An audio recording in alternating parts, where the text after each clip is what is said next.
Week 4 of the NFL is over. Here are the only things that were interesting according to me. The Cowboys and Packers ended in a tie. Everybody but me wants to know why. I did, however, ask my source how that's possible. He said when two teams are tied, they're allowed one 10-minute overtime, and if things are still tied after that, it's just tied. Honestly, it's a small mercy after watching a whole football game and an extended tiebreaker. Ugh. This is best case scenario if you ask me. Everybody wins. This is what I would prefer to happen in sports. With this tie, the Packers were not happy because they were supposed to dominate the Cowboys. You see, the Cowboys owner Jerry Jones, who reminds me of a used dry erase marker, had let the team's best player Micah Parsons go to the Packers. Both teams really wanted to win and it ended in a tie. Jerry Jones was really happy they didn't get blown out, and somebody asked him, hey, isn't a tie just like kissing your sister? And this was his response. Well, I've never kissed my sister, so how's it taste?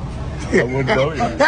I love when people who should be home in bed make jokes. Like, that wasn't funny, but I'm glad you're here participating. Next, a guy named Cam Scadaboo did a backflip after scoring a touchdown. I tend to think that backflips in 20 pounds of football gear is a bit reckless, but I'm willing to concede that if your last name is Scadaboo, you have to do a backflip. Speaking of reckless but forgivable, Eagles player Cooper DeJean celebrated a tackle by taunting the player that he tackled. He, stepped over him in the same way that Allen Iverson stepped over a player way back when. I asked Len what he thought about Cooper getting a taunting flag for this, and he said, we should just let the players play. I was like, do you think you maybe just saying that because this is an Eagles player and you're in love with the Eagles? He was like, what? No, I'd say that about all the players. And I was like, so you admit it, you're in love with the Eagles. Speaking of the third entity in my marital bed, the Eagles brought their own shade to Tampa. Let me explain. You see, the NFL doesn't allow the sidelines to have large, shady structures. So people just have to be hot. But the Buccaneers, for example, put themselves on the shady side of the stadium. And then of course they put the away team where the sun is hitting. Not allowed to set up a structure, so the Eagles just had dudes holding the shade up the whole time. You know what I think? I think these guys want to be friends with the Eagles, and this is the hazing they have to go through. Just kidding, but I would like to hear from one of their wives. Who are these men? What does this rotation look like? I kind of need to know more. Next, Bad Bunny is performing in the Super Bowl. Likely pissing off your chronically online uncle. For the rest of us who don't spend our days arguing with bots online or falling for AI-generated propaganda memes, we know that this is going to be a great show. And last, we're going to end with my favorite quote of the weekend. Cam Ward of the Titans made a statement about them being 0-4.